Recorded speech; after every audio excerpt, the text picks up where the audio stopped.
All right, the session is being recorded, so once again, good morning to you all. Nice to see you this morning. I hope you're all well and ready to resume and complete today our treatment of John Stuart Mill.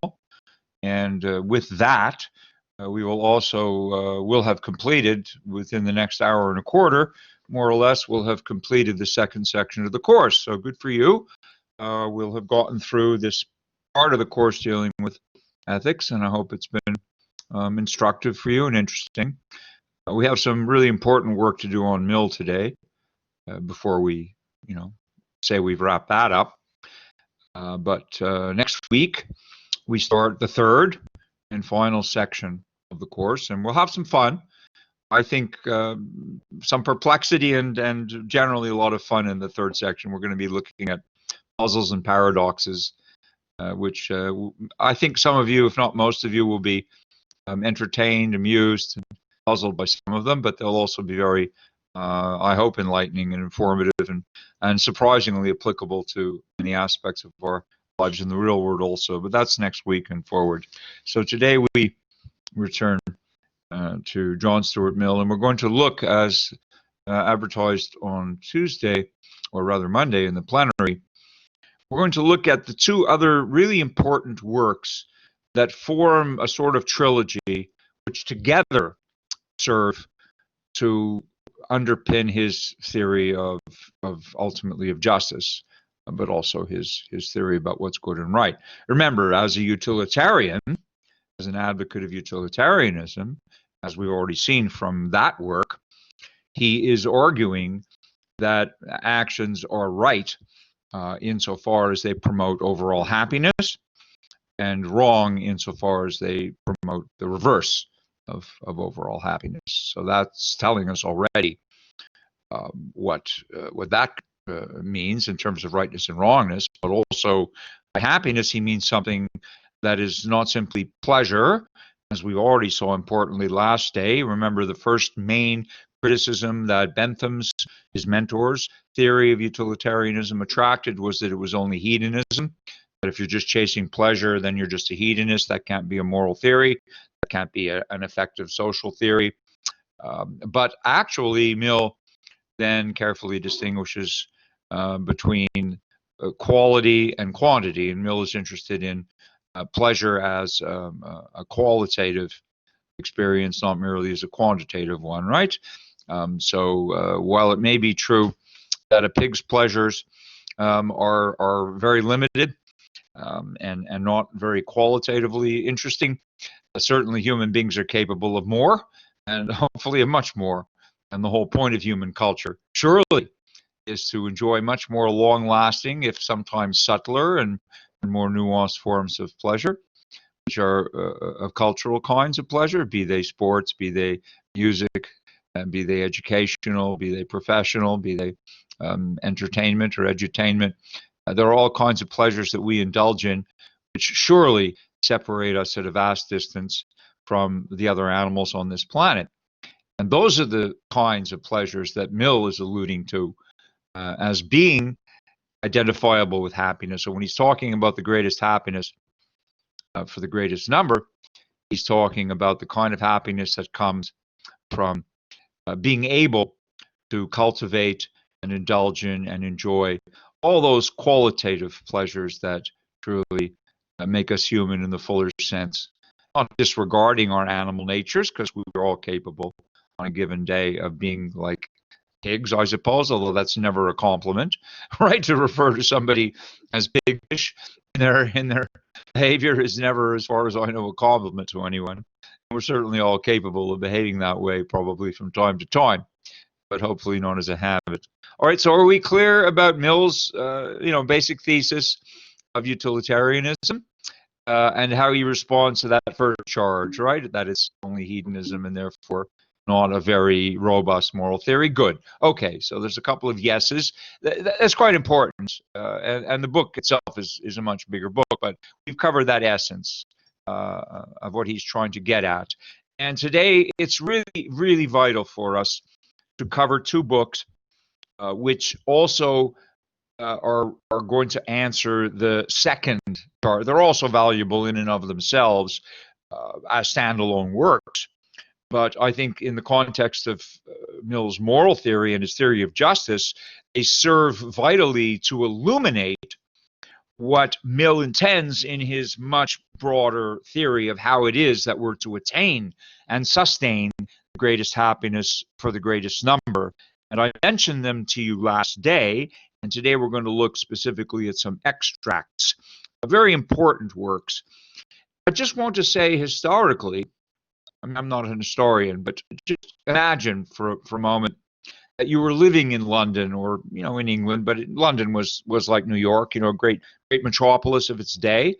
And imagine that decade of 1859 to 1869.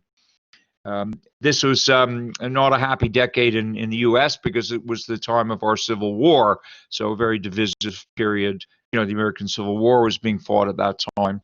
Within that decade, we had Lincoln's assassination. So it was not a particularly happy time for the USA. It was rather cathartic. But in England, it was a pretty good time. And in that decade of 1859 to 1869, there was an absolutely remarkable series of books that came out from people living in London, from thinkers and writers living in London at that time, which were absolutely earth-shaking. They were paradigmatic. And I'm not talking only about the poetry and the literature of the era. I'm talking about four works of critical philosophy and science that came forward to completely shift worldviews in ways which are still unfolding. 1859 saw the publication of Mill's essay on liberty, which we're about to look at. And the importance of that work, I cannot overemphasize, was to argue that you could not possibly have the greatest happiness of the greatest number if people did not at the same time have liberties, have the ability to have liberty, to enjoy liberty, and to take advantage of the great things that liberty offers. So if you had people who did not, if you had a society of people who didn't have liberty, said no, they could never be happy, or not very. So he needs to define liberty and also its limitations, and there's one very important one that he will argue for in that book. Okay, so that's the first thing. The same year, 1859, we saw Charles Darwin produced his Origin of Species. Same year, completely different subject. But as you know, that is the beginning of what we now today in biology call the neo-Darwinian paradigm, because Darwin gave the first actually sound theory of what we today call evolution, although he hated the word and never used it in his original editions. It was later attributed to him.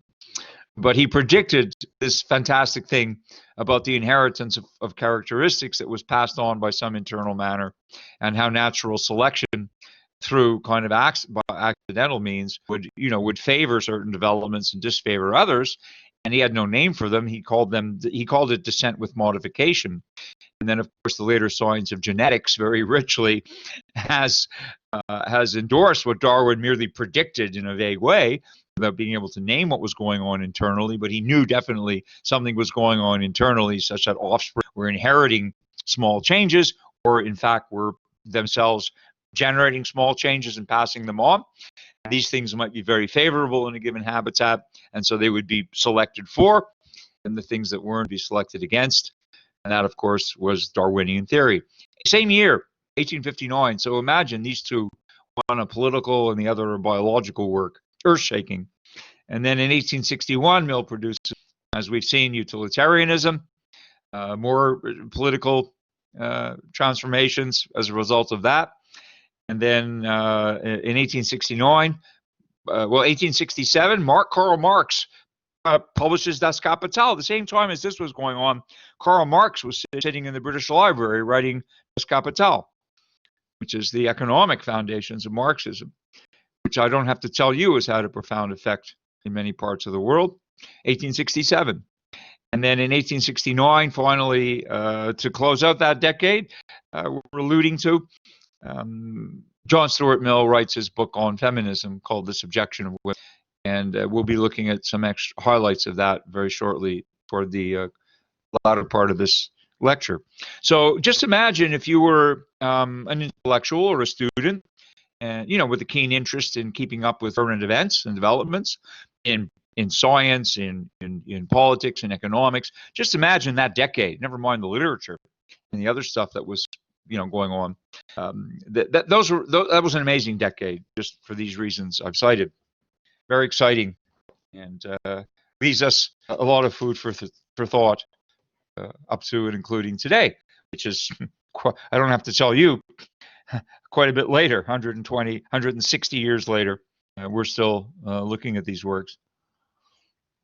Okay, that's a bit of a preface. And now we'll come to the main point. I'm going to share a screen with you. We're going to step through some of what John Stuart Mill is arguing about liberty and the importance of liberty. I will just say one thing about utilitarianism, and later on, if someone reminds me, after we look at Mill's view of individual liberty and how essential it is to human happiness, I will highlight to you, particularly if someone reminds me, in case I'm the absent-minded philosopher this morning, there are instances in which we can have utilitarian results without necessarily respecting everybody's individual liberty. But those are very special cases, and those are exceptions to the kind of rule that Mill wants to propound, okay? So we'll talk about that a bit later. But for the moment, let me attempt to share the screen with you, if I can. And we're going to take a look at on liberty. This is a short essay. Short, I mean 100 pages or so. Short, that's a short essay for philosophers. And you can have a look at it. It's all public domain, and you can find the whole thing online. What I've uploaded to your Google Drive folders is just first chapter, I think, with some important highlights made. So let's see if the application cooperates this morning. It appears to be. Let's see what it pulls up. There it is. You all see this on liberty? Yes. Yes, good. Thank you very much. Okay, 1859, at the beginning of that amazing decade. Okay, so here's what he has to say. He's not talking about liberty of the will. He says, qualify. He's not talking about free will, and that's a different topic. He's talking about political liberty. Where? Political liberty, not freedom of the will. And so he begins really by rehearsing Hobbes's theme. He's a British empiricist, although of a much later vintage. But he is here giving a nod to Thomas Hobbes, if you remember Hobbes. So Mill is saying to prevent the weaker members of the community from being preyed upon by innumerable vultures, it was needful that there should be an animal of prey stronger than the rest, commissioned to keep them down. Remember, that's the idea of Hobbes's strong government, to prevent a war of all against all, right? And particularly to prevent vultures, as it were, from preying on each other and on other segments of the population. So we need a social contract. People who violate it, the laws have to have teeth and so forth. So Mill recognizes that. You need a bird of prey, he says, or an animal of prey stronger than the rest, commissioned to keep them down, okay, to prevent abuses, yes, to prevent harms from coming to ordinary citizens. But, he says, as the king of the vultures would be no less bent upon preying upon the flock than any of the minor harpies, it was indispensable to be in a perpetual attitude of defense against his beacon claws. So who's going to protect you from the sovereign, right? Just in case the sovereign power decides to turn against you. That's a major problem, right? Who's going to protect you against the sovereign? The sovereign's there to uphold the law and the justice system, but what happens if the sovereign turns against you? So, Mill says, it was the aim, therefore, of patriots to set limits to the power which the ruler should be suffered to exercise over the community. And this limitation was what they meant by liberty. And I reminded you previously, when we began discussing liberty, and in Hobbes's time, that's the older meaning of the word. It's not what you're allowed to do, as we think of liberty as today. It's what the sovereign's not allowed to do to you. Okay? That's the older and original meaning. So your liberty is the restriction on the sovereign's power, which, of course, by implication, leaves you freer. but it's nonetheless a restriction. It's a restriction on the power of the sovereign. And that was the original meaning. And there were two ways this could be done. First, he says, by obtaining a recognition of certain immunities called political liberties or rights. And here we have the newer meaning. This emerges, right? What we today call your liberties, as enshrined, for example, in the Bill of Rights. Or rights, there's just called that, right? Whether they're civil rights, for example, or other kinds of rights, yeah? We call them liberties or rights. This is the modern now usage that is emerging in Mill's writing. And this kind of immunity, which it was to be regarded as a breach of duty in the ruler to infringe. So the ruler's not allowed to infringe your liberties. The ruler's not allowed to infringe your rights. And there's going to be other protections, hopefully, which will prevent that from happening. In this country, for example, the Supreme Court, right? If Congress legislates in some way that it turns out to infringe your rights, then indeed the Supreme Court can strike it down. So they're trying in principle to protect our liberties and rights. Yeah. So it's a breach of duty. If the ruler, be it the sovereign, in our case the president, or be it the legislature, which infringes our rights, they could be struck down in our system, at least by the Supreme Court. Okay. And if they are infringed, he says, if he did infringe, specific resistance or general rebellion was held to be justifiable. So this is where action is justifiable. When your rights or liberties are being unjustly infringed, Mill says it is indeed justifiable to rebel in some way. And a second and generally a later expedient, he says, was the establishment of constitutional checks, by which the consent of the community or of a body of some sort supposed to represent its interests was made a necessary condition to some of the more important acts of the governing power. So we have basically, and what we've seen over the last couple of centuries, is the emergence of constitutional democracies. And even in some of the older European nations, which still have royalty, I mean, they still have monarchies, right? Sweden has a monarchy. It's a total social democracy. The Queen of Sweden has no political power at all. Same in Britain. It's a very long-standing tradition, and many of them love the monarchs, but they have no political power at all. So you have instead a body of people that's elected, and that is therefore represented by the people who put them in power. And this Mill obviously thinks is a better way of doing things, as he says. And this is really the emergence, not that long before he's writing this, only less than a century before, where we had the twin democratic revolutions in France and in America, which of course propelled this whole notion of political democracy really almost worldwide, although it never took effect for very long in some parts of the world. It's certainly an idea that everybody now knows about and many people live under. The time, however, came, said Mill, in the progress of human affairs, when men ceased to think it a necessity of nature that their governors should be an independent power opposed in interest to themselves, right? If you think about the divine right of kings, that was the unchallengeable premise for centuries in Europe, that the monarchy was a divine right, that the kings and queens ruled by God's will, by God's right. And so nobody had any authority to challenge them. And that was just accepted for many centuries. But Mill says sooner or later, the time came, he says, when people ceased to think it a necessity of nature. In other words, it was not a law of nature that there be monarchs. It was just some sort of arrangement that people agreed to, right? That's all it was. It was a convention that there was a monarch. It wasn't a divine right. It was a convention. And in fact, that people ruled only with the consent of the people they rule over, and that they could be overturned. There could be another way of doing things. And what we see here is that in that older system, remember, the people who are being ruled over have different interests than the rulers. And we still see that in the USA, and we still see it in other parts of the world, democracy notwithstanding. The ruling elites always have interests which are different from those over whom they rule, and sometimes, and if not often, opposed to those over whom they rule. Is it not so?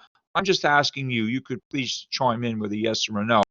But there seems always to be a clash of interests, potentially, between the ruling powers and the people over whom they rule. Even if we elect them, there seems at times to be clashes of interest, yeah? So in any case, what Mill is saying is that it appeared, at least Mill is saying, it certainly seemed to most people to be better if the various magistrates of the state should be their tenants or delegates. In other words, people whom we elect, revocable at their pleasure. In other words, every few years, you don't like somebody, you change your vote, you get rid of them, you get someone else. Then you get tired of them, you get someone else. That's what happens in democracy. All these governments have best before dates, and then we change them. And that's how it works, okay? So at least they're supposedly our representatives serving at our pleasure. That's a huge difference from the divine right of kings, where you basically, most people never had any choice in the matter at all. In that way alone, he says, it seemed you could have complete security, or at least we would now say, more partial security, that the powers of government would never be abused to their disadvantage. All right, we have some say in the matter, obviously, and every democracy has a set of checks and balances to prevent tyranny from emerging. All democracies share that. They have different systems, be they Republican, such as ours, or Republican, as in the way France works. I'm talking about a republic, not a political party. These are republics. There are also social democracies like Canada and Sweden, and constitutional democracies like Britain. But however you want to look at it, there are different forms of democracy, and the common denominator is that people serve at the pleasure of those who elect them. And they can always be replaced every so often should, in fact, people become disenchanted with them. All right? So this is a big step, obviously a huge political step, and taken only fairly recently in human history. Although the Greeks had experimented with these things in antiquity, they did not endure. All right? And the will, please understand, now he's going to talk about the majority, but the will of the people, says Mill, moreover, practically means the will of the most numerous or the most active, right? Because if you're going to have a democracy, you have no choice now to talk about the majority determining who's going to be in office, right? I mean, that's the way it works. If you're going to have a fair election, and we assume, we hope most of our elections, not just this country, democratic elections, if they're fair, then majority rules because everybody gets one vote, right? And the majority will determine, who's going to be elected. That's how democracy works. So he says, now Mill raises a really interesting question. Who's going to protect us against the majority? So the majority is going to be a better solution than the tyrant, or the king or the monarch, unless they're really benevolent despots, which are few and far between. Who's going to protect us from the majority? He says, what's going to happen if a majority decides to oppress a certain part of the number of their people, right? What happens if a majority decides to oppress a minority? So what are we going to do? Mill's saying here, precautions are needed as much against this as in any other abuse of power. Right? Mill is very clear. He sees that a democracy doesn't solve all our problems. It's going to be better, he thinks, way better to have a democracy than to have a monarchy. But what happens if a majority, which now is in effect the ruler, having elected people to rule in its name, suppose a majority becomes the oppressor? What do we do? Well, we have what is called, in that case, we'd have the tyranny of the majority. And he says, because democracies are now evolving all over, the mid-19th century saw democratic revolutions all over Europe, saw all kinds of independence movements, and Latin America, some of you will know this, right?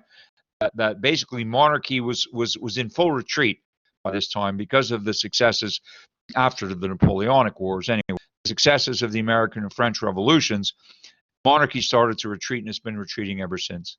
And then there were democratic movements all over Europe, unsuccessfully suppressed, sometimes brutally suppressed, but over time unsuccessfully suppressed. They emerged, and also Latin America, all the former colonies of Spain, Portugal, won their independence as well. So then the risk becomes not a tyranny of a sovereign or a monarch, but the tyranny of a majority. That is, he says, now, as he's writing, included among the evils against which society requires to be on its guard.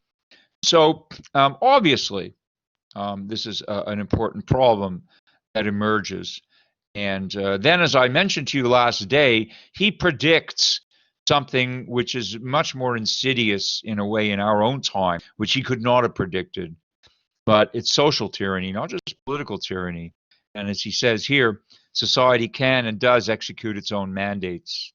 And if it issues wrong mandates instead of right ones, or any mandates at all in things with which it ought not to meddle, it practices a social tyranny, more formidable than many kinds of political oppression. Since, though not usually upheld by such extreme penalties, it leaves fewer means of escape. Social tyranny, he says, penetrates much more deeply into the details of life, enslaving the soul itself. So, like social tyranny goes into your home, it goes into your cell phone, goes into your social media.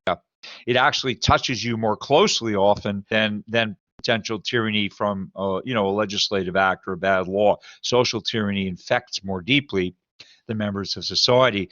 And I'm sure today we can appreciate that with the FANG, Facebook, Amazon, Netflix, Google, and the kind of tyranny they can exert over us.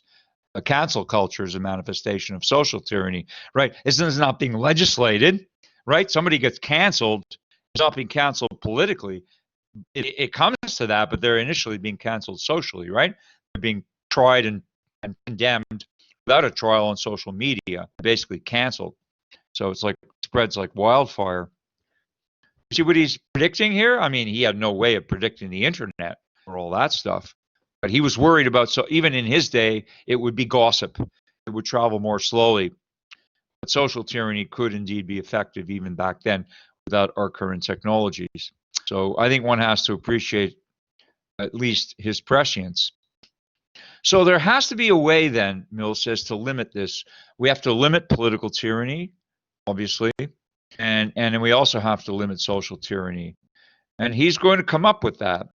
But he wants to point out that there's always going to be this kind of class warfare going on. And remember, around the same time, Marx is identifying the same problem, right? This is 1859. And Marx is busy, at this point, writing Das Kapital. He's also identifying class warfare, and he wants an economic solution. Mill wants a political solution. And of course, Marx has an economic solution. So what Mill is saying here is very important. Whenever there is an ascendant class, there, in other words, an elite, right, a ruling elite, a large portion of the morality of the country emanates from its class interests. So they will kind of politically influence us and socially influence us to adhere to a certain morality because it's in their interest to do so. It's not a conspiracy theory. It's an analysis of how ruling classes stay ruling classes by inculcating a certain morality based on their interests, not necessarily in the interests of the people being ruled over. And so it will also feel superior. This ruling class inevitably is going to think that it has the right to do this just because it's in charge. He recognizes this even then. And he explains historically, this has worked all over the world through time immemorial. He talks about the morality between Spartans and Helots. The Helots were the slaves. That was the Spartans were, the warriors who controlled Sparta, and they had kings and a warrior civilization. But they also needed slaves because they weren't farmers; they were warriors, and so they had Helots doing their agriculture. Okay, so those were the slaves of the Spartans. Planters and Negroes. He's using the arcane term for people of African descent, but we're talking now about the plantations, right? Which were pretty much in the British Empire global. You still had them in America. We don't have to remind you of our history, where we still have, we have plantations. Even after we broke away from Britain, we still maintain the American plantations in the South and the slaves, and also in the Caribbean, and also in India with indigenous Indians, not Africans, but we had that master-slave economy going on in plantation life between princes and subjects most generally. If you were a prince or a member of royalty or nobility, you controlled a bunch of people. It was the feudal system. In Russia, the Tsar owned literally everybody. The serfs weren't even people, they were just property. They had no rights of any kind. Between nobles and roturiers, between men and women, notice he's now identifying what a lot of feminists identify as women being basically, at that time certainly, men being the ruling class and women being the oppressed class, right? I mean, Marxists would still argue that today. And so he sees this is the how these class interests are going to be perpetuated, because the ruling class wants to remain in power. That's what Hobbes will tell you. The ruling class wants to remain in power, and so it will try to inculcate a morality such that people over whom it's ruling will accept it in some way, not rebel against it, so they can sustain themselves. And that's how we have these class systems to this day. Okay, so what are we going to do about it? And before we get there, because this is the whole point now, he's coming to the solution to the problem. So let me return to the chat room with you and ask you if you have any comments or questions about this much. Coming now to you guys. Okay, so I see that you're in agreement with some of this. I mean, what Mill is sketching out here as a kind of history of tyranny, a history of oppression. And he's identified the problem, right? He's been Bill is a very beautiful and clear writer. I mean, I think he's perfectly understandable, and he writes in a very powerful way. So he's identified a problem. What are we going to do about it? And what he's going to do about it is now give you a theory of liberty. So it takes him a while to work around to this, but now we're on this page, and you're still seeing this, right? So he says the object of this essay, and here he gets around to the point. It's a good place for you guys to start your essays, but Mill works around to saying, the object of this essay is to assert one very simple principle, indeed, one simple principle, as entitled to govern absolutely the dealings of society with the individual in the way of compulsion and control. So he's going to tell us one thing that we'll use as a measure of to what extent can the individual be controlled or restrained by social or political force. And there's only one principle, and it's called the harm principle. I'll type this into the chat room. This is one of the most important legacies of Mill's philosophy. It's called the harm principle. And this is going to be the only justification that any authority has for restricting your liberty. It's to prevent you from doing harm to others. That's the only justification. So if Mill said, I'll read it from Mill, and then we can have a look at it in our more contemporary light. The principle is, he says, I'm quoting from that same paragraph in blue. The principle is that the sole end for which mankind are warranted, individually or collectively, in interfering with the liberty of action of any of their number is self-protection. That the only purpose for which power can be rightfully exercised over any member of a civilized community against his will is to prevent harm to others. Okay, that is called harm principle. In other words, the only justification of a government, be it a federal or state or municipal, right? The only justification for police to restrain you, or for citizens to restrain you, or for laws to be passed to offer a remedy against you would be if you harm people. So if you're going to harm people, then Mill says we indeed have the right to restrict your liberty. Or if you're threatening to harm, a credible threat of harm, right? So if you've harmed somebody, Mill would say there has to be a remedy. We have to restrict your liberty. We can't let people run around harming each other. That's his measure. That is the sole measure.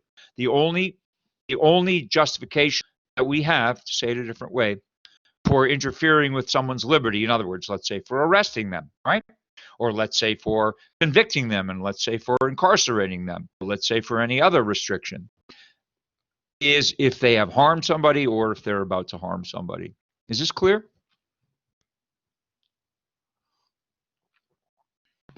Good, Ibrahim, we're clear. Mill is very clear. Mill is lucid. And that means, if you're threatening people, we have a right to restrain you. If you have harmed somebody, we have a right to arrest you, at least to, as a suspect, right? You're still innocent until proven guilty, by the way. But, by what right do we even take you into custody? Well, it's obviously we have enough evidence, to have a warrant. If you are a drunk driver, we definitely have a right to stop you, take away your license. Taking away someone's driver's license is big time interfering with their liberty. they're depending, on their car to get groceries or to do whatever. But you know what? If you're going to drive drunk, says Mill, you're going to be a harm. It's a huge possible harm to other people, and therefore we have a right to prevent you from doing it. I mean, everything that we have today in terms of law makes perfect sense. This principle is consistent with almost every law in the books. You're simply not allowed to harm people. And again, that leads to this really poignant sentence I read to you the last day. When one of you, I forget which one of you, asked about abortion, it was in the plenary. And so, we were talking about Mill and about liberty, and I was saying what an advocate he was, and the question came up. So, so what would he say about abortion? And I read this sentence in blue: over himself or herself, right, as the case may be, over his mind and body and mind, the individual is sovereign. So you are the sovereign. You are the king or the queen or whatever. You're the sovereign of your own body and the sovereign of your own mind. So Mill is such an emphatic defender of your own personal liberty that no one, he says, has any authority over your body and mind. Unless what? Unless you are going to decide to harm people. And then we have absolutely.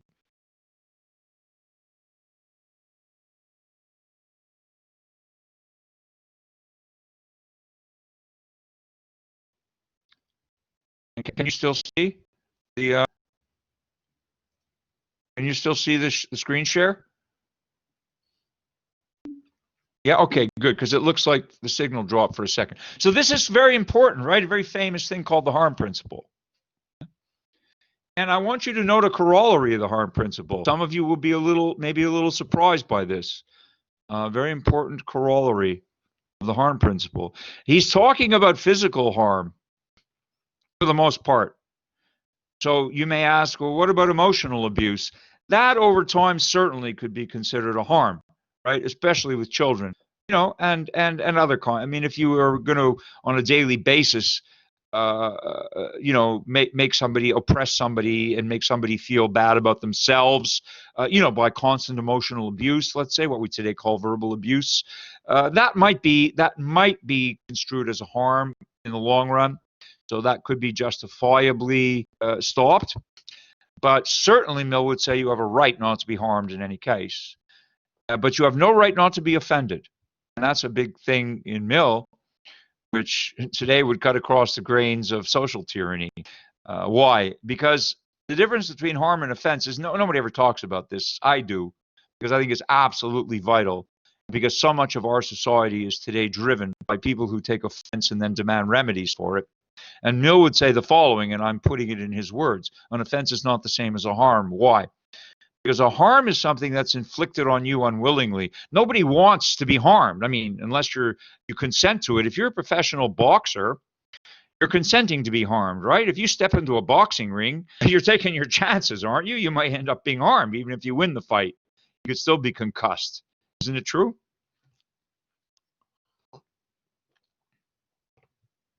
I think so. So if you're an adult, you're allowed to consent to be harmed, but those are only in special cases. Yes, only in special cases. Most of us are not walking around wanting to be harmed, and just the opposite. Most of us would be absolutely opposed to being harmed. So no one can harm you.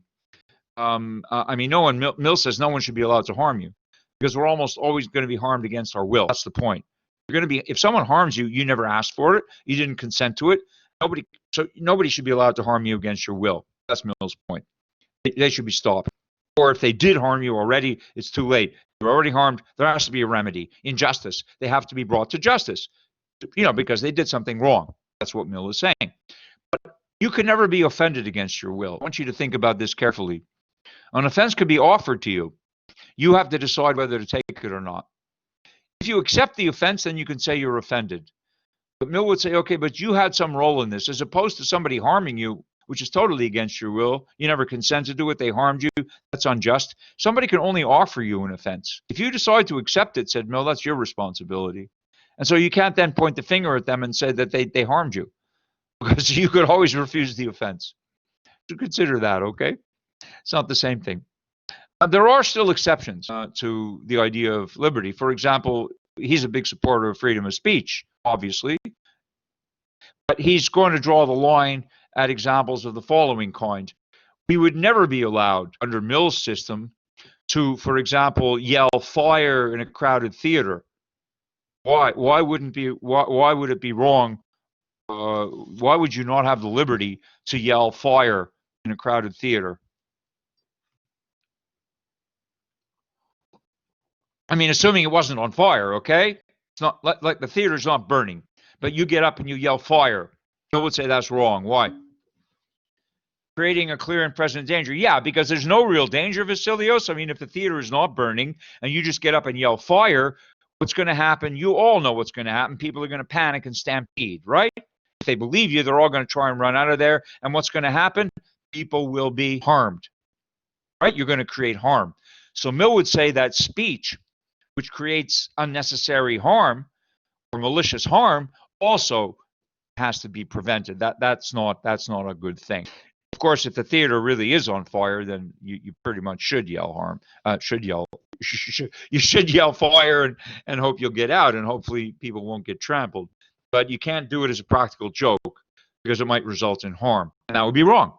Okay, so verbal acts can result in harms, but offering somebody an offense is not the same as harming them. All right. So over yourself and your own body and mind, the individual is sovereign. If we're clear on this, we'll now continue, because now he's really articulated the core thesis. And remember something. Why is he doing this? Because he thinks that if people have sovereignty over their own body, if each of us has sovereignty over our own bodies and our own minds, then this will be conducive to our happiness. And conversely, people who do not, people who are not permitted to be free in that sense, people who don't have sovereignty over their own bodies and minds, are not going to be as happy. So if you want the greatest happiness, I'm saying to you, this is Mill's argument, if you want the greatest happiness for the greatest number, and Mill is arguing, that can only be the case if people are in fact sovereign over their own bodies and minds. In other words, people have liberty, and they will be happier than if they don't. Now, that's Mill's point of view. You may disagree, but this is what Mill is advocating. So let's continue now to look at what he actually means by liberty. We've articulated the harm principle, right? Clearly, this is the only justification, says Mill, for interfering with liberty of action. Right? Liberty of action. He has a broader definition of liberty I want to share with you.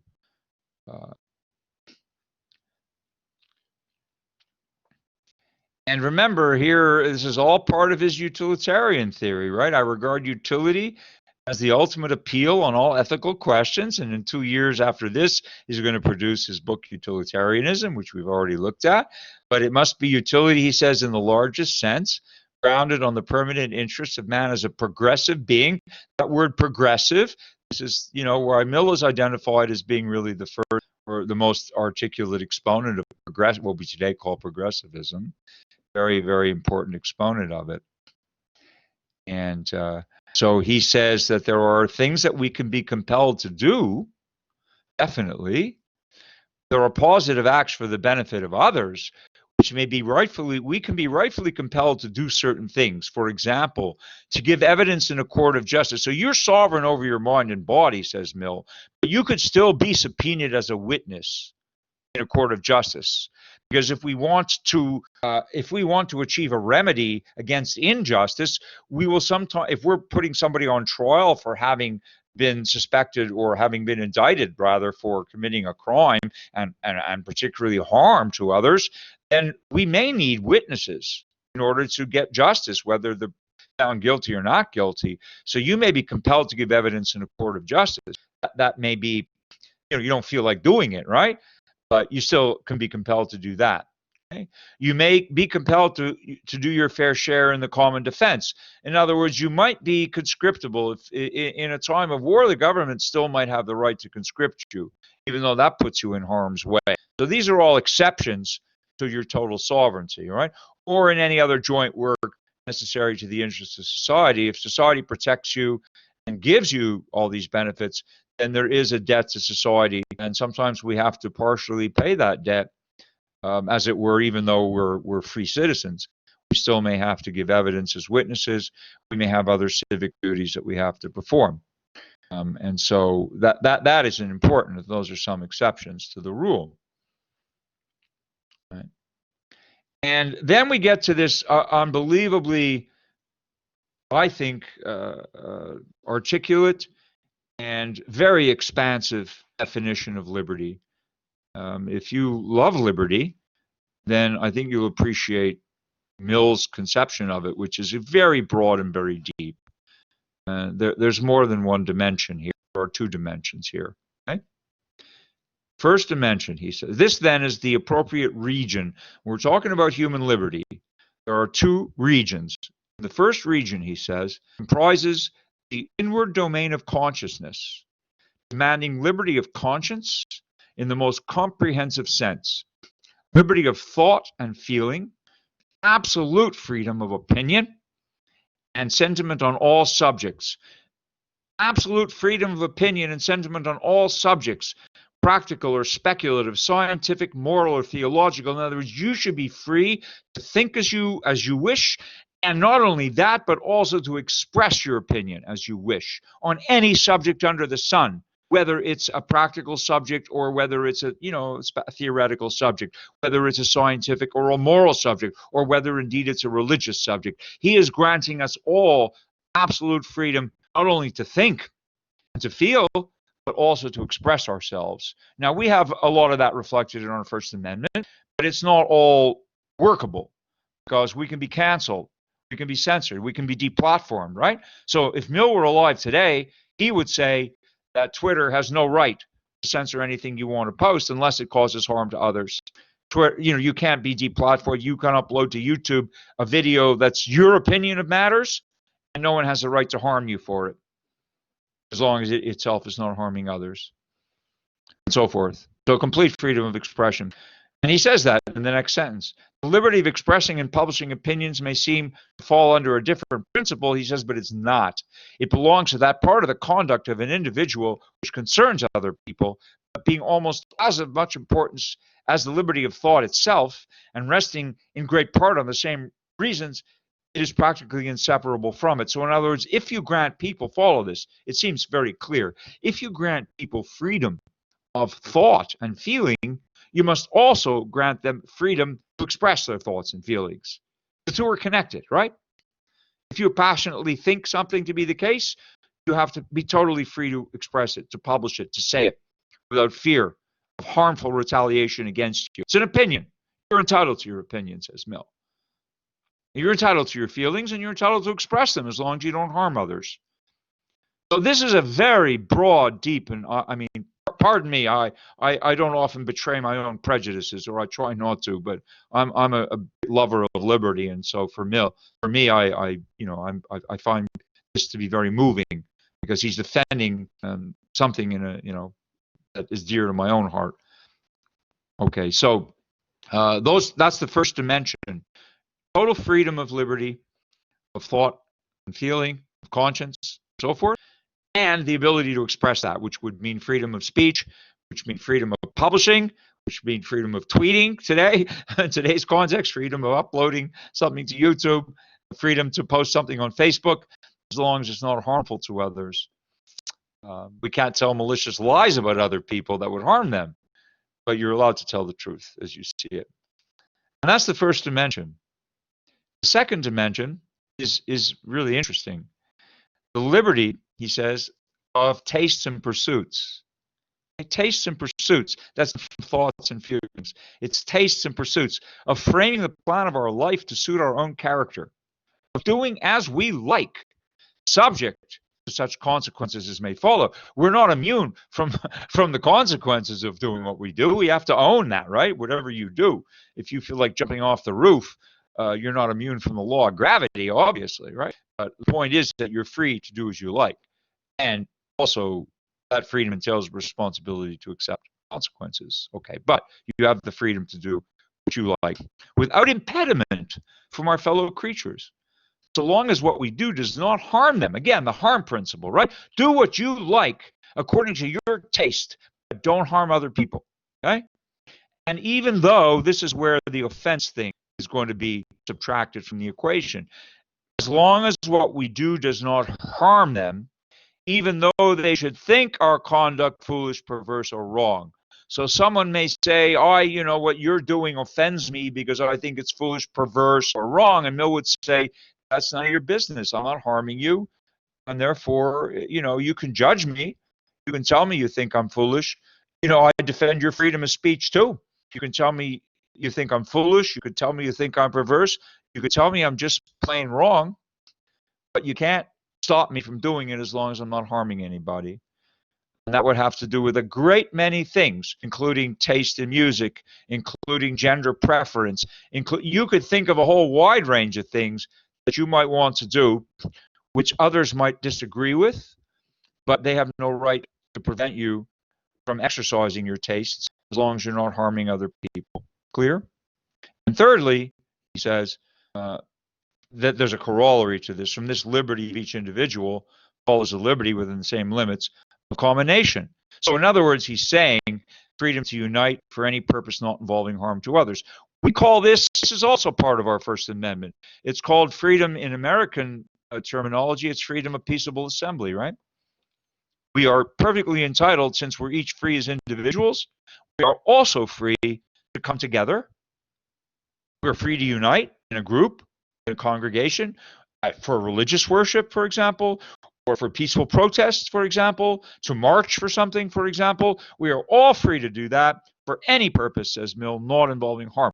We're not free to get together if we're going to riot, burn, loot, and murder. Mill would say no, because that's harm to others. So we're not free to do that. But we're free to assemble and to protest and to worship and to, anything we want to do as a group that's not harmful. We're totally, provided that we're full age. In other words, we're deemed to be autonomous, and we're not forced or deceived. That would be, again, forcing people would be harming them potentially, and deceiving them would also be a form of harm in the long run. So we're not forced or deceived into it. We're certainly free to come together. Okay, and that's the principle. I'll return to the group now to just to reiterate that this is the principle which he's using to argue that with this in place, people will have as much liberty as possible, and therefore will be as happy as possible. So is that much clear? And that's how it, please get this, I'm sure you get this, it's how it segues into the formula of utilitarianism. The greatest happiness for the greatest number could not possibly exist if people are not at liberty, first of all, to think and feel as they wish, and secondly, to part of that to express themselves, and so forth, and thirdly, to pursue their own taste and interests in life according to their own lights, as long as they're not harming others. Okay, is that much clear? Okay, I'm glad everything's clear this morning. It's unusual philosophy class. I'm only getting yeses. Usually we create, which we're supposed to do, is to create questions and complications and but I think Mill is clear, and perhaps what we're doing this morning is hopefully a lucid follow-up from last day's plenary, so you see the connections now. And if you say it differently, if you look at societies, and I think we can do, if you want to do social science, or you want to do political analysis, or you want to do some other kind of, some kind of observation, if you look comparatively around the world at different political systems or at different societies around the world, and we have huge diversity of systems, and no doubt we have huge cultural diversity, huge political diversity. If you ask yourselves this question, what about societies where you don't have the greatest happiness for the greatest number, societies where in fact you have the greatest unhappiness of the greatest number, and there may be some where a lot of people are unhappy most of the time, so that would be unutilitarian. And Mill would probably say that's almost certainly because they don't have enough liberty. If they had more liberty, they'd be happier. And he's explained what he means by liberty. So Now he asks if one is not free, then they haven't established. Well, I mean, it's just, yes. I mean, I think that's what exactly what Mill is saying. If you are not free in the sense of liberty, right? Not free to do whatever you please, but free to do whatever you please, subject to not harming other people. If you have that liberty, Mill, then you will probably be happier than if you didn't. So if a society of people had that liberty, then overall the society would be happier. And so you could achieve the greatest happiness for the greatest number. Okay? So if they're not free, then it would be much harder for them to establish the greatest happiness. I would put it the other way around, yeah? I would say it's not the case that if they're not free, they haven't established the greatest happiness. I would say it's the other way around. If they haven't established the greatest happiness, it's probably because they're not free. Okay, you're welcome.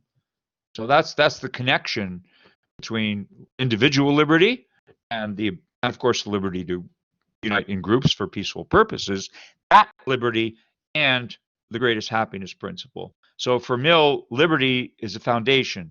Individual liberty is a foundation of utilitarianism, because without it, you're not going to achieve the greatest happiness. And did any of you read The Ones Who Walk Away from Omelas? I'm just wondering if any of you, I know some of you read it in the past, but didn't read it in this political context that we're making with Mill's theory of justice. But remember, I told you on Monday I uploaded that reading by Ursula Le Guin. She's a very good writer. And there's a short story in there called The Ones Who Walk Away from Omelas. Remember this? Any of you? Ones? It's in your Google Drive folder. Who walk away from Omelas? That's a short story. So this is Mill's answer. That short story is about a little utopian village. I'm going to spoil it for you now, because if you haven't read it yet, I gave you 2 days. I gave you a chance, 3 days. All right, you can still read it, but it's really a very moving story. And there's this utopian village called Omelas, and everyone's leading. It's a beautiful place, and everyone has a perfect life, okay? Except they discover that, yeah, there's one person, Lexi, it's not a group. It's just one person. And the whole, what Ursula has concocted, it's like kind of a fantasy short story, but it's a horror story, because it turns out that the whole utopian ethos, everyone's happiness in this village, depends upon one small child being permanently tortured in a dungeon. Okay? Oh, it's awful. So it's this one small child who is kept in the most appalling. It will break your heart. It will make you mad. It will, you'd say, how could they do this? But this is the price that they are all willing to pay for this one small child. For their utopian society, one small child is being horribly tortured. So this is completely the ones who discover this. Some people discover this and then they walk away. They can't change it. They can't free her. So what they do is they just leave, because they can't talk. They're not willing, in other words, to inhabit a utopia that's based on that. So this is thought to be an attack on utilitarianism, because of course the formula is the greatest happiness for the greatest number, right? And clearly this village has achieved the greatest happiness for the greatest number. But remember, I emphasized on Monday that this is the second major criticism of utilitarianism, namely that it doesn't respect individual rights in general. More general theory doesn't.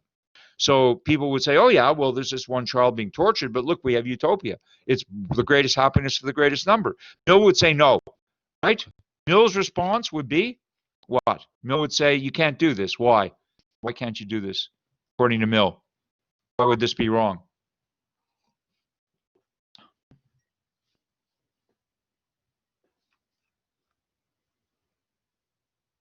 Come on, you guys. We've just had a whole lecture on this. Not because someone isn't free. The harm. Good. Okay. You're there. Thank you. Because you're harming someone. Absolutely. Someone's being terribly harmed. So Mill would say, right? I'm putting words in his mouth, because this short story is like a century later. But Mill would say, this is the greatest happiness of the greatest number. Yes, but it's wrong, because the basis of its achievement is doing harm to a child. That's not justifiable under any circumstances. Remember, the harm principle is absolutely without exception in this. You can't harm somebody for your own happiness. So Mill would say you have to give that child the same liberty as everybody else, even if your utopia dissolves. You can't have the greatest happiness for the greatest number if that also entails the greatest unhappiness of the smallest number. You get this? So Mill is defending individual rights. I mean, he's saying this already on Liberty, that over your own body and mind, you're sovereign. That's the fundamental statement of individual rights. So the criticism, please understand, I'll repeat it, it's an important point.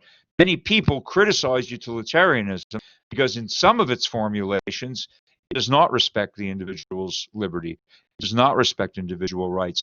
I'm trying to tell you, please read my lips, Mill is a huge defender, as we've just seen, of individual rights. So Mill's utilitarianism is not only compatible with individual rights, but it's a protector of individual rights. Because Mill would say you cannot have the greatest happiness for the greatest number if you are oppressing even one of your number.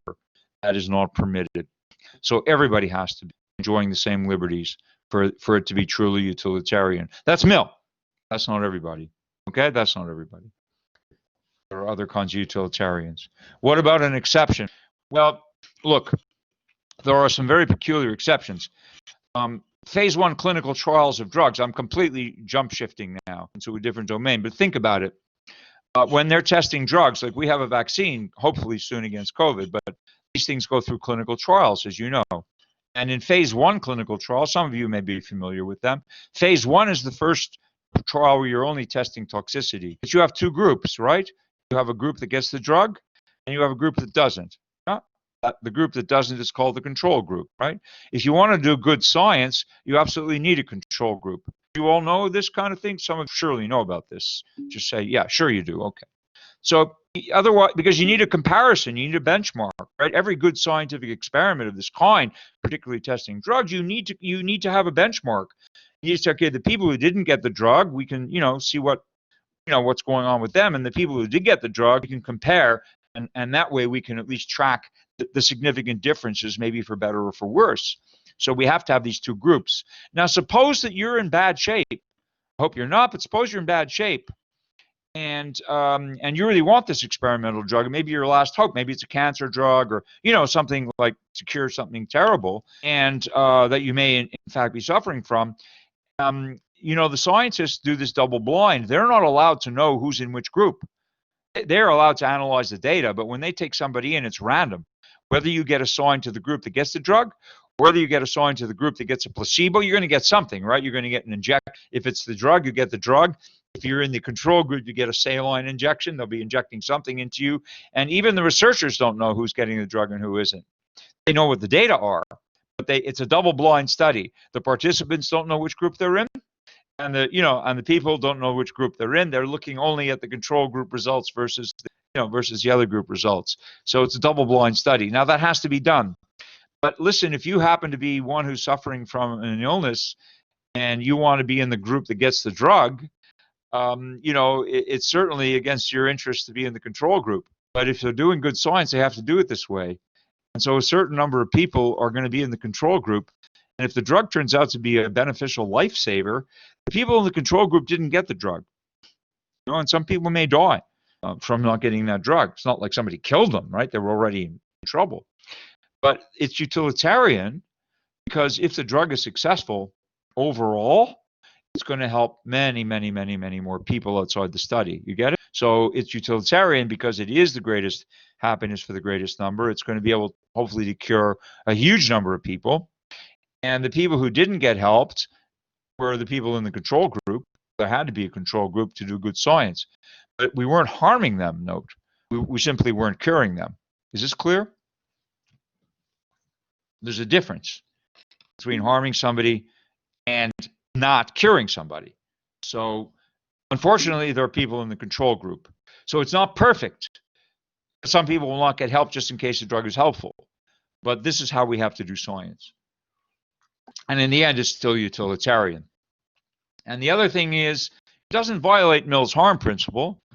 It's always being harmed. But people who participate in the study are participating voluntarily also. They're not being coerced. And in some cases, in some countries, and maybe even in our own country, there have been cases where inmates of prisons were coerced into studies, and that would be wrong because, again, they wouldn't be given a choice, even if they're inmates of a correctional facility. Mill would say they still have certain liberties, not all their liberties, have been taken away from them. So anyway, these are more nuanced cases. Last point to make today is that third reading, because now we've understood the connection between individual liberty and happiness, okay, and the greatest happiness for the greatest number. Now, Mill in 1869 comes out with also quite a large book, in which he is also ahead of his time in defending feminism and in saying, well, wait a second, because it's clear that women are a little bit more than half the population. So, I mean, isn't it an obvious point? How could you have the greatest happiness? Mill is going to say this. How could you possibly have the greatest happiness for the greatest number if half the people don't have the same liberty as the other half? It would be impossible to have a utilitarian society on Mill's view if half the people, literally a little more than half the people, did not enjoy the same individual liberties, right? If the women did not have the same liberties as the men, then it would be impossible for them to be as happy, and therefore would also be impossible for society to be utilitarian. That's a very logical argument, is it not? Very clear argument.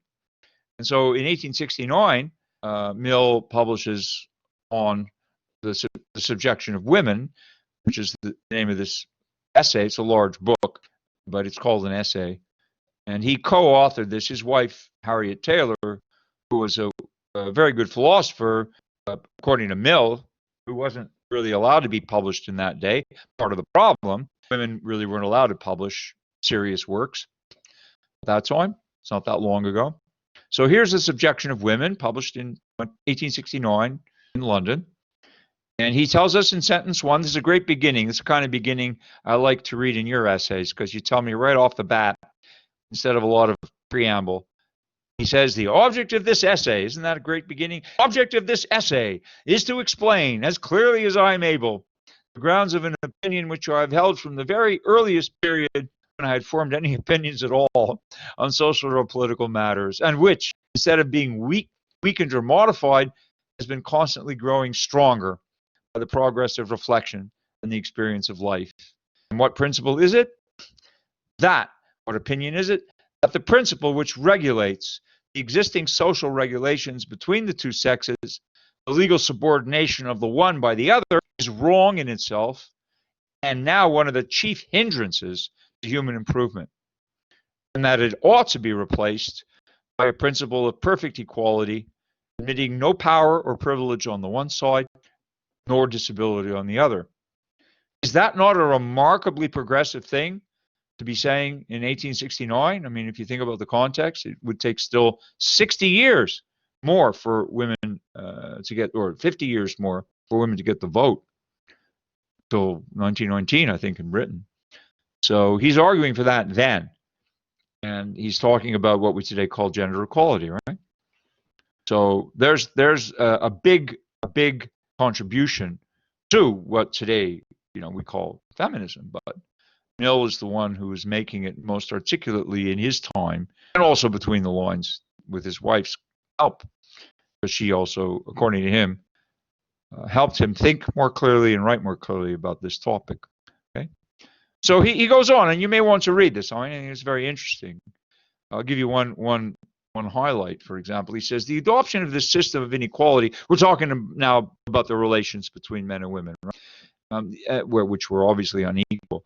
He's saying this system of inequality was never the result of deliberation or forethought or any social ideas or any notion whatsoever of what conduced to the benefit of humanity or the good order of society. He thinks, I mean, his theory is it arose simply from the fact that from the very earliest twilight of human society, from our prehistoric origins, right?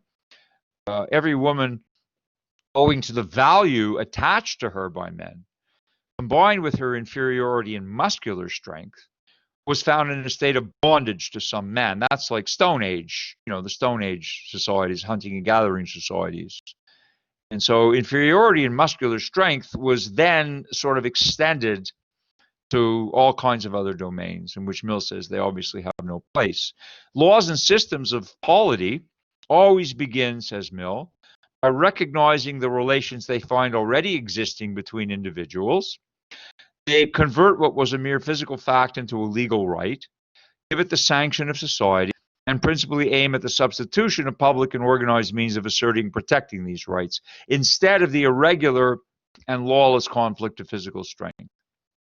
So this is a really interesting comment. Those who had already been compelled to obedience became in this manner legally bound to it. What used to be might is right, in the law of the jungle, might is right, now became laws. It became transmuted into laws. Slavery, he says, far from being a mere affair of force between the master and the slave, became regularized and a matter of compact among the masters, who, binding themselves to one another for common protection, Hobbesian theory, guaranteed by their collective strength the private possessions of each, including his slaves. In early times, and Mill wants to remind us of this, by early times he now means history, times of history, where we're reading about ancient civilizations, be they China, India, Persia, the Hellenic world, or what have you. The great majority of the male sex were slaves. And it's true, in the ancient world, almost everybody was a slave, as well as the whole of the female. I mean, the majority of people were slaves in the ancient world. Very few people were today what we would call free. And many ages elapsed, some of them ages of high civilization, before any thinker was bold enough to question the rightness and the absolute social necessity either of one slavery or the other. And by degrees, he said, such thinkers did arise. People began to challenge this the same way as they challenged the authority of monarchs. They began to challenge the wrongness of slavery, right? And that it was democracy and the democratic revolutions that led historically to what we today call the rights revolutions, not the other way around. Slavery was only abolished after democratic political institutions were established. That was the only way to abolish slavery, and also the only way to emancipate women. It was you had to start with the political, and then you could move on to the social and to the civil. That's Mill's argument historically. It certainly is borne out. So by degrees, such thinkers did arise, and the general progress of society assisting, he said, the slavery of the male sex has, in all the countries of Christian Europe at least, though in one of them only within the last few years, been at length abolished. By 1869, the time of this writing, slavery had been abolished in Europe and in the U.S. in theory via the American Civil War, right? Although we still had, in effect, slavery under a different name, but it had been abolished in Europe. And therefore, the female version of this has been at length abolished too, and that of the female sex gradually changed into a milder form of dependence. So it was more not physical oppression and brute oppression, but obviously political restrictions on the liberty of women, and definitely very strong social conventions, which women, wanting to be social and wanting to adhere to conventions, arguably were sometimes loath to rebel against, because this caused all kinds of other problems of stigmatization and so forth. They were in a much more delicate position, much more vulnerable position. So it was harder for women to speak out as individuals. It was only when they gathered strength by group protest, basically, that they were able to achieve, if you remember the history of it, right? They were able to achieve that through group action, right? So Mill's in this book saying very clearly what we now know to be the case, that if you want a utilitarian society where you have the greatest happiness to the greatest number, then obviously you can't be excluding half the population. That's not gonna give you utilitarianism. You have to give the same liberties to women. So I hope you see now and appreciate that Mill was also, therefore, a very early modern voice. I mean, he's in the Romantic period, but he's really one of the forerunners of today's gender equality, and of the, and a supporter, obviously, of, in general, the feminist movement. Is that much clear? Very clear? Yes? Okay. Good. Thank you. And so this is basically where we wrap things up with Mill. Okay, some of you are chiming in. I'm glad. So now you see, and what I wanted to do today was to establish how his vision of utilitarianism, qualitative happiness that he's talking about, as opposed to the hedonistic happiness of Bentham, is going to be really supported by these twin pillars of individual liberty, and that individual liberty that he so strongly defends and extols being extended to women equally as men. And then you have the chance of the greatest happiness of the greatest number. Okay, I think an important person to reckon with in the treatment of what's good and what's just in society, a thinker who is very modern, and one to whom I think we can easily relate in our contemporary times. Okay, so I hope now, I'm just going to wrap this up, just to say we've had an overview. We've looked at Plato, at Aristotle, at Hobbes, at Hume briefly, Kant, and Mill. And so what I hope is that you now have a deeper and broader appreciation of possible answers to these three questions we started with 5 weeks ago. What is good? What is right? What is just? And I hope that you see that these questions are incredibly complicated, not simple matters, and that they've been thought about by some very important philosophers over the ages. And I hope that your own conceptions, your own opinions of what it means to be good and right and just have been better informed by what we've seen. And that maybe you've changed your minds about some things and you now have good reasons to, or maybe you're still believing what you started with. Okay, maybe you have the same beliefs about ethics and justice that you had 5 weeks ago. But I would hope, if you do, that you have now maybe better reasons and more sophisticated reasons for upholding the beliefs that you wish to uphold. It's the theory, really the meta theory. We don't necessarily come to an unequivocal or universal answer to these questions, but we certainly want to look at the incredible diversity and creativity of thought that's been brought to bear on them. These are all important questions in every generation, and I'm glad we've had a chance together to look at some of the more outstanding highlights in Western philosophy. Okay, so that's been our object in this segment. Okay, is everyone good with that?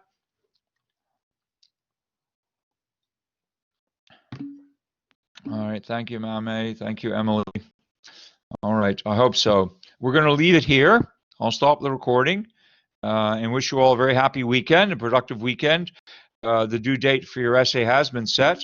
I'm giving you an extra week. You too, Timothy. Take care. I'm giving you that extra week. Your essay's not due Monday. I'm giving you an extra week to mull over all these questions, and your essay will be due the following Monday, which is the 16th of November. I make it. Indeed. All right. Yeah, have a wonderful weekend, everybody. Take care. And next week, we start the fun and games part of the course, okay? Puzzles and paradoxes. Have a wonderful weekend. I'll stop the recording now and look forward to seeing you in the plenary on Monday. Okay, bye-bye.